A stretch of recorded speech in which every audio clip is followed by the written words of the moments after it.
오늘 잠언 30장 1절에서 9절의 말씀을 가지고 물질적 문제로부터 해결되는 비결, 물질적 문제로부터 해방되는 비결에 대한 주제를 나눠보길 원합니다.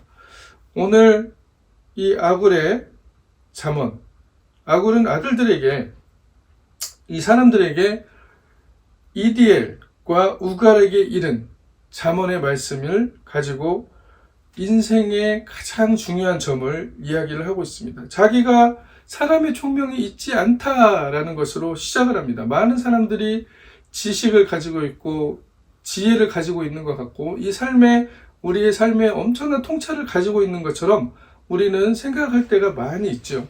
그러나 이 아굴은 그의 삶에서 이 잠언의 깨달음을 가지고 이야기를 하는데, 내게는 사람의 총명이 있지 아니하니라 라고 이야기를 하고 있습니다. 이것을 전제로 시작한다는 것이죠. 우리는 하나님의 모든 것을 통찰할 수 없고, 우리가 가지고 있는 삶의 지혜는 하나님의 것을 온전하게 따라가기에는 역부족이라는 것을, 한계가 있다는 것을 분명히 아굴은 고백하면서 시작합니다. 여기에서부터 우리는 은혜 받을 그릇을 준비를 한다라고 생각하시면 되겠습니다. 우리가 예배를 가든지 아니면 어떤 집회를 가든지 가장 은혜 받는 순간, 아니면 우리가 삶에서 살아가면서 가장 은혜 받는 순간은 어느 순간일까요? 우리가 가장 하나님이 나와 함께 하시는구나, 하나님이 나를 도와주셨구나, 아니면 하나님께서 예비하신 하나님의 놀라운 기적이 내 삶에 드러났구나 라고 얘기하는 그 순간은 어떤 순간이냐면, 바로 내가 무언가를 할 수 없는 상황까지 밀려갔을 때, 그때 정말 나는 되지 않는구나, 내가 할 수 있는 것은 여기까지다 라는 그 한계점에 도달했을 때, 결국 그 상황에서 하나님께서 예비하신 사건들이 드러나고 있다는 것을 우리는 발견할 수가 있습니다. 많은 경험들을 여러분들도 하셨을 거예요. 내게는 사람의 총명이 있지 않다라고 이야기하는 아굴의 이야기도 같은 맥락으로 보시면 될 것 같습니다. 우리가 하나님께 고백해야 될 것, 우리가 나 자신을 돌아보면서 인생을 살아가면서 고백해야 될 것은 내 자신에게 있는 한계를 하나님께 올려드리는 것입니다. 사람들한테 이야기하는 게 아니에요. 사람들한테 저는 부족합니다, 말로는 부족하다고 하고 하는 행동은 전혀 부족하지 않은, 내가 알고 있고 내가 지혜롭고 내가 가지고 있는 통찰을 만약 고집하려고 하는 사람들이 얼마나 많은지 우리는 알 수가 있습니다. 그러나 하나님께서는 분명히 말씀하시기를, 내 통찰과 지혜를 가지고 알 수 있는 것이 뭐냐? 아굴은 나는 지혜를 배우지 못하였고 거룩한 자를 아는 지식이 없거니와 라고 고백합니다. 그러면서 물어보죠. 욥기에서 나오는 내가 이 땅을 창조했을 때 네가 어디 있었느냐? 내가 물과 땅을 가를 때 네가 어디 있었느냐? 이 온 우주를 창조할 때 네가 어디 있었냐고 묻는 그 하나님이 욥에게 마지막으로 물어보시는 그 물음과 비슷합니다. 하늘에 올라갔다 내려온 자가 누구인지, 바람을 장중에 모은 자가 누구인지, 물에 옷을 싼 자가 누구인지, 땅의 모든 끝을 정한 자가 누구인지, 그의 이름이 무엇인지, 그의 아들의 이름이 무엇인지 너는 알고 있느냐라고 이야기하고 있는 것이죠. 이것을 통하여서 아굴은 우리에게 어떠한 깨달음을 주려고 하는 것입니까? 우리가 이러한 부분에서 이 온 우주를 창조하신 하나님을 온전히 우리의 이성과 지식으로 알 수 없다는 것을 역설적으로 이야기하고 있는 것입니다. 이 통찰, 이 깨달음이 바로 우리가 은혜의 그릇을 준비하는 가장 중요한 그릇이라는 것을 우리는 또한 발견해야 하는 것이죠. 우리가 기도할 때 죄인입니다, 고백합니다. 나 같은 죄인을 주님께서 살려주셔서 감사합니다. 나 같은 죄인, 나같이 부족한 죄인을 이라고 우리는 다 고백하지만, 정말 이것을 행하고 있느냐 안 행하고 있느냐가 사실은 더 중요한 관점이라는 것이죠. 지식으로 알고 있고 알므로 알고 있는데, 아니면 깨달음까지 알고 있는데, 정말 내 삶에서 내가 어느 정도의 한계성이 있다는 것, 내 삶에 하나님의 창조주 하나님을 온전히 알아간다는 것, 우리는 알아가는 과정에 있는 한계지어진 피조물이라는 것을 우리가 발견할 때만이 하나님을 의지할 수 있는, 하나님의 은혜를 구할 수 있는 그 길이 열려진다는 것을 말씀하고 있습니다. 그것을 통하여서 고백할 수 있는 고백들은 하나님의 말씀이 순전하고 하나님을 의지하는 자는, 하나님은 그를 의지하는 자의 방패가 되신다는 것을 고백할 수 있는 것이죠. 우리의 삶에 이러한 고백들이 매일매일 일어나시기를 또한 축복합니다. 하나님을 의지하는 자는 하나님은 우리의 방패가 되어주신다. 우리에 앞서서 우리의 길을 인도하시고 우리가 하나님께 드려야 할 것들을 아브라함의 숫양을 예비하셨던 것처럼 하나님께서는 우리의 모든 길에서 하나님께서 드러나심을 이미 준비하고 예비하고 계신데 이것을 하나님의 축복을, 하나님의 복을 우리가 우리 삶에서 드러내지 못하는 이유는 무엇이냐면 내가 스스로 하나님을 그만큼 신뢰하는 행동의 고백들을 하지 못하기 때문이다 라고 이야기하고 있습니다. 스스로 이것을 고백하는 행동은 과연 무엇일까? 아굴은 30장 7절부터 어떠한 것을 들어서 설명하냐면 세상에서 가장 우리가 어쩌면 중요하다고 생각하는 것, 황금 만능주의의 이 세상에서 우리가 가장 중요하다고 생각하는 물질을 가지고 이야기를 하고 있습니다. 돈을 가지고 이야기를 하고 있다는 것이죠. 내가 두 가지 일을 주께 구하였사오니 내가 죽기 전에 내 거절을, 나의 간구를 거절하지 마십시오 라고 하나님께 간구하는 이 간구 안에 아굴의 하나님의 지혜의 깨달음이 들어있습니다. 30장 8절에 헛된 것과 거짓말을 내게서 멀리하옵시고, 헛된 것과 거짓말은 무엇입니까? 헛된 것이라는 것은 하나님께서 지혜를 가지고 이 세상을 창조하신 그 법칙 안에서 벗어나서 살려고 하는 것, 하나님의 뜻과는 전혀 다른, 하나님의 뜻이 이루어지는 것이 중요한 것이죠. 하나님의 뜻을 아는 것이 중요한 것이 아니고 하나님의 뜻이 이루어지는 삶과는 다른 것을 추구하는 삶을 헛된 삶이다 라고 성서는 이야기합니다. 그리고 그런 것들을 추구하기 위해서 만들어내는 말들이 바로 거짓된 말들이겠죠. 참과 거짓은 하나님의 뜻이 이루어지는가, 하나님의 뜻이 이루어지지 않는가, 하나님의 뜻이 나타나는가, 하나님의 사랑이 드러나는가, 하나님의 나라가 이곳에 임재하고 있는가 아닌가가 기준이 되는 것입니다. 이게 바로 선과 악의 기준이고 참과 거짓의 기준이 된다는 것을 우리는 발견해야 합니다. 헛된 것과 거짓말을 내게서 멀리하옵시고 하나님의 길에 서 있기를 원한다는, 그 길을 향해서 걸어가기를 원한다는, 연약하지만 쓰러지고 넘어지고 또 어떤 때는 하나님의 뜻이라고 생각하고 갔는데 내가 하나님을 이용하는 그러한 길로 갈 때도 있지만 이 길에서 나를 멀리 해주십시오 라고 이야기하고 있는 것입니다. 어거스틴이 이 부분에 대해서 아주 좋은 성찰을 제공합니다. 하나님을 위하여, 하나님을 이용하는, 아니면 하나님을 사랑하는 이라는 두 가지 용어를 가지고 이야기를 하는데요. 어거스틴이 얘기하는 하나님을 사랑하는 것과 하나님을 이용하는 것, 이 차이가 과연 무엇일까를 우리는 생각을 해봐야 되는 것입니다. 우리가 하나님을 사용하는 사람인가, 아니면 하나님을 사랑하는 사람인가라는 것에 대한 분명한 구별됨이 있어야 된다는 것을 이야기하는 것입니다.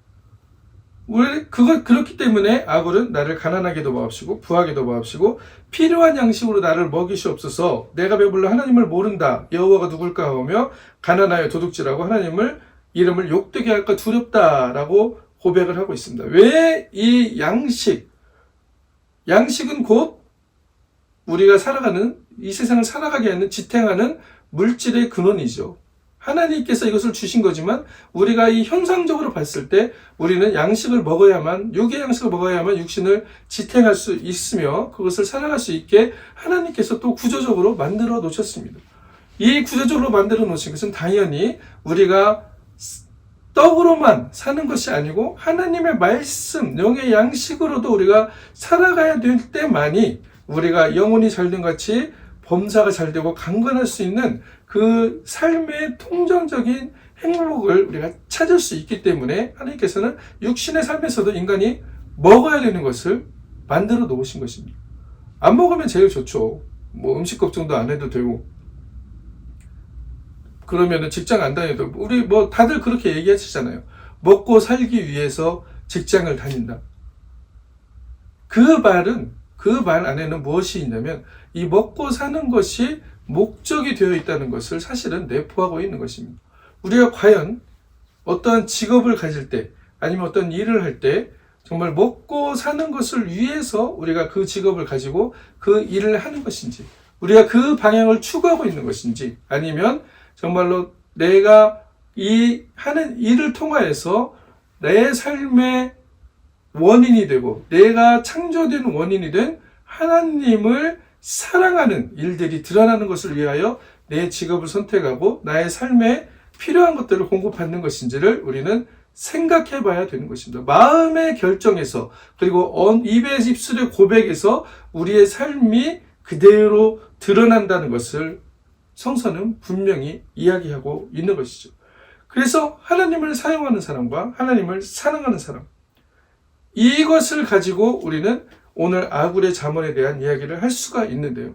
이 결국 돈이라는 것, 물질이라는 것이 신앙의 시금석이 되어진다는 것을 이야기하는 것입니다. 하나님을 사랑하는 질서가 있는데, 하나님께 구별해 드려야 하는 하나님의 거룩한 물건들이 있는데, 결국 우리는 이 거룩한 것들을 하나님께 구별해 드림으로써 내가 이 물질에 종속되어 있지 않다, 내 이 물질에 좌우되지 않는다는 것을 고백할 수 있는 기회를 하나님께서 주신다는 것입니다.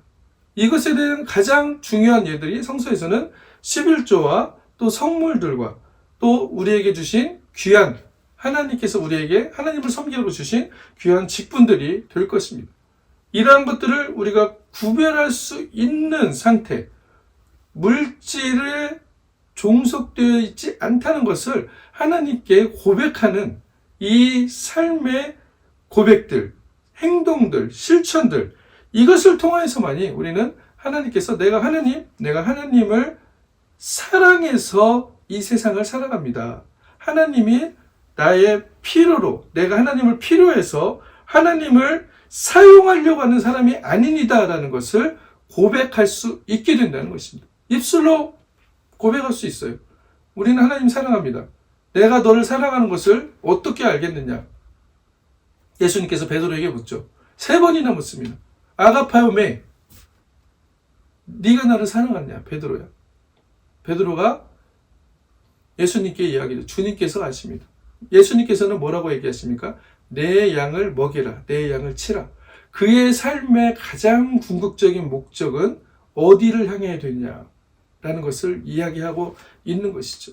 우리가 하나님을 사용하기 위하여, 우리의 삶의 필요를 채우기 위하여 하나님을 사용하는가? 아니면 하나님을 사랑함으로 인하여 우리의 삶을 살아가면서 그 과정 가운데서 필요한 곳에 우리의 물질을 사용하는가라는 것을 우리는 다시 한번 살펴봐야 된다는 것입니다. 그렇게 되었을 때 현대 교회에서 11조에 대해서 이야기를 하지 못하고, 이것이 마치 이런 이야기를 하면 저는 11조 설교를 많이 안 합니다. 이것이 마치 무슨 대단한 것처럼 생각하는 그런 시대가 되어버렸는데요.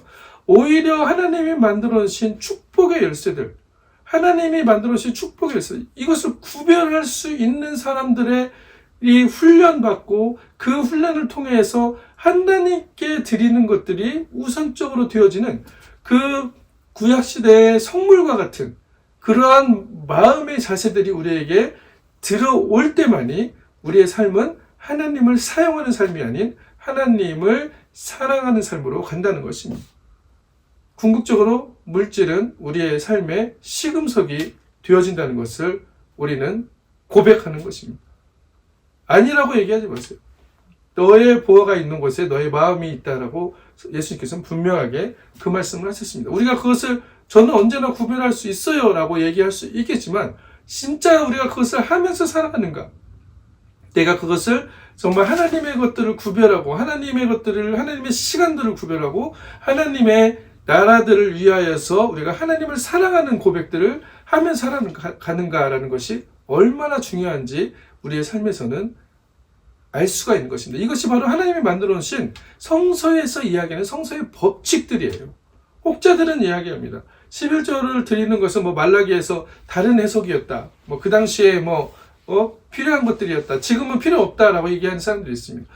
그렇게 이야기함으로써 성도들에게 하나님의 복이 흘러들어가고 하나님이 예비하신 그 축복의 열쇠들이 열려지는, 축복의 문들이 열려지는 그 길을 오히려 막는 것이라는 것을 우리 특히 목회자들은, 그리고 그 삶을 살아가는 우리의 모든 성도들이 이 부분에 대해서 다시 한번 깊이 성찰해야 될 때가 있는 것입니다.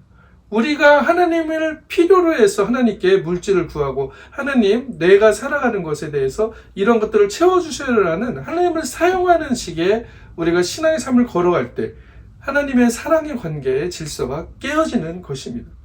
그렇게 되면은 궁극적으로 내가 풍족하게 넘칠 때 하나님께 좀 드리지, 내 거에서 조금 띄어서 드리는 것 같은 생각들을 하게 되죠. 그리고 내가 저 교회에 뭔가를 헌금을 내고 마치 내 거를 드렸다는 것 같은, 내 소유를 드렸다는 것과 같은 그런 착각 속에 빠지게 된다는 것입니다.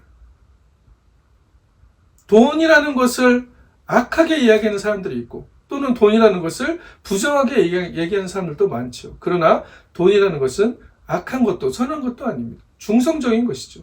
이것을 어떻게 사용하느냐, 하나님을 사랑하는 마음을 가지고 그것을 구별함으로 하나님께 드리겠다는 그 마음의 근원에서 나오는 그 하나님께 드리는 그 성물로서 드리는 물질인지, 아니면 그냥 내가 가지고 있는 것 중에서 넘쳐서, 아니면 내가 있는 것 중에서 얼마를 하나님께 드립니다. 내 소유인데 드립니다. 이 내 소유라는 개념에서 하나님께 드림으로 인해서 어떤 일들이 일어납니까? 자기가 마치 교회를 먹여 살리는 것 같고, 자기가 마치 목사님들을 살해를 해서 그 목사님들을 먹여 살린 것 같은 그런 착각을 하고 있는 성도들이 많다는 것이죠. 다들 말씀으로는 아니라고 얘기를 하죠. 그러나 물질을 대하는 태도를 보면 그들의 신앙의 깊이를 알 수가 있다는 것을 분명히 말씀을 통해서 또 전해주고 있는 것입니다. 돈 앞에서 신앙을 지킬 수 있다면 신앙인의 삶을 살 수가 있습니다. 하나님이 구별하라고 하신 이유, 하나님을 사랑하라고 하신 이유, 하나님의 사랑을 어떻게 표현할 수가 있습니까? 하나님의 사랑을 하나님께 구별됨으로 드림으로써 우리는 하나님을 사랑하는 것을 표현할 수가 있다는 것이죠. 목사님 그냥 또 되잖아요. 하나님 사랑하는 걸 꼭 그렇게 우리가 뭔가 돈을 가지고 표현해야 됩니까? 너무 돈 얘기하지 마세요. 돈 얘기 많이 하시는 분 치고 어쩌고 저쩌고 이런 얘기들 하시는 분이 많죠. 여러분들에게 들어가는 축복의 기회들을 스스로 닫아버리는 그러한 말들인 것을 우리는 기억해야 합니다. 하나님은 분명히 법칙을 세워놓으셨고 이 법칙 안에서 우리를 축복하셨습니다. 우리에게 30배, 60배, 100배의 열매를 맺게 하시는, 이삭에게 아브라함에게 주신 그 축복의 문들이 열리는 것, 돈의 문제로부터 우리가 해방될 수 있는 길들은 바로 하나님께 구별하여 드리는 그 마음에서부터 시작하는 것이고, 그 마음이 실천으로 드러났을 때 하나님께 우리가 물질에 종속되지 않고 하나님을 사용하려고 하지 않고 내가 하나님을 사랑합니다라는 그 삶의 고백들, 실천적인 고백이 드러날 수 있다는 것이죠. 이게 진짜 크리스찬인가 거짓 크리스찬인가의 시금석이 되는 것입니다. 물질이 시금석이 되는 것이에요. 누구를 사랑한다고 하면서 그 사람에게 자기 호주머니를 열지 않는 사람, 누구를 사랑한다고 하면서 그 사람에게 받으려고만 하는 사람, 그것을 진짜 사랑이라고 할 수 없다는 것을 성서는 분명히 이야기하고 있습니다. 마태복음 19장 16절에 이 말씀이 나오죠. 한 청년이 찾아와서 자기가 평생을 하나님 말씀대로 살았다고 얘기합니다. 무슨 선한 일을 하여야 영생을 얻으리까? 예수님께서 뭐라고 하시죠? 계명을 지키라. 하나님을 사랑하고 이웃을 사랑하고. 저는 다 지켰는데요. 예수님. 다 지켰습니다. 안 지킨 것이 하나 정말 다 지켰냐라고 예수님께서 물어보시죠. 내가 온전하고자 할진대 내 소유를 팔아서 가난한 자들에게 주라. 그러면 하늘에 내 보화가 내게 있으리라. 그리고 너는 나를 좇으라 라고 얘기합니다. 그때 그 청년의 반응을 보시면 알 수 있습니다. 청년이 재물이 많음으로 근심하여 갔더라. 모든 재물을 팔아서 버리고 예수님을 좇은 사람의 축복은 여러분들이 충분히 알고 계시죠. 제자들과 같이 이 교회를 세우고 이 천국에서 하나님의 12사도로서 그들의 자리를 가지고 정말 하나님과 영광을 누리면서 살아가는 사람들입니다. 그런데 이 재물이 많음으로 근심하였다. 이 재물이 결국 어떠한 시금석이 되었습니까? 그리스도의 삶을 따라가지 못하게 하는 시금석이 되었다는 것을 이야기하는 것이죠. 모든 사람들이 집을 팔고 모든 사람들이 자기 소유를 다 팔아서 버리고 나아갈 수는 없는 거겠죠. 그러나 예수님께서 말씀하신 이 말씀의 근거는 우리의 마음의 자세, 마음의 태도를 이야기하는 것입니다. 하나님을 사랑하는가? 네가 나를 사랑하느냐? 하나님을 사랑합니다 라고 얘기하면서 정말 사랑하느냐? 내가 지켰습니다.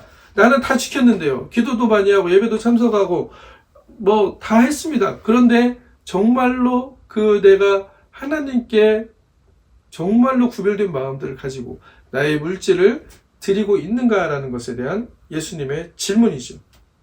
그 질문 앞에서 우리는 자유해갑니다. 이것으로부터 자유할 때 하나님께서는 오히려 우리의 물질의 문제들을 풀어주시고 우리의 문제들 앞에서 우리가 그것들을 뛰어넘어서 하나님이 주시는 놀라운 복으로 들어가는 그 기적과 같은 일들을 하나님께서 이루신다는 것을 말씀하고 있습니다. 히브리서 6장 14절 15절에서는 내가 너를 복주고 복주며 너를 번성케 하고 번성케 하리라 하였더니 저가 이같이 오래 참아 약속을 받았느니라 라고 말씀을 하고 있습니다. 하나님께서 복을 주시겠다는 약속을 주셨는데 이 약속을 받았다. 약속이 현실로 드러난 것은 분명히 어느 정도의 인내의 기간이 있다는 것을 이야기하는 것입니다. 우리가 이 기간 안에서 하나님께 드리는 사랑의 고백들이 쌓이고 쌓일 때 하나님께서는 우리에게 이 약속이 우리의 삶에서 드러나는 놀라운 일들을 일으키신다는 것을 말씀하고 있습니다.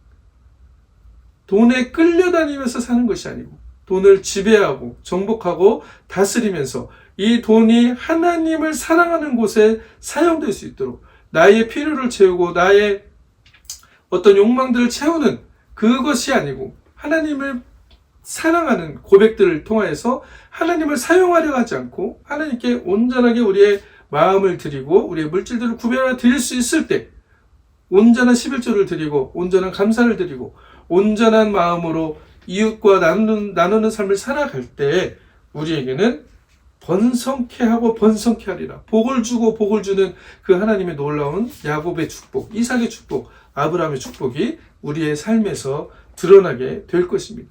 이 기적과 같은 일들을 우리의 삶에 하나님께서는 예비해 놓으셨다라고 말씀하시는 것이죠. 이 삶의 축복을 하나님께 구별하여 드림으로써 하나님을 사랑하는 고백을 물질로 드림으로써 하나님을 필요로 하고 하나님을 이용하는 사람들이 아니라 하나님을 사랑하는 사람들로 또 한 번 거듭나는, 매일매일 거듭나는, 나는 죽고 매일매일 하나님의 사랑이 드러나는 사람으로 거듭나는 삶의 기적들을 이뤄서 하나님의 복이 우리의 삶에 충만하게 넘쳐나는 그러한 현실들을 만들어내시기를 그리스도의 이름으로 축원합니다. 아멘.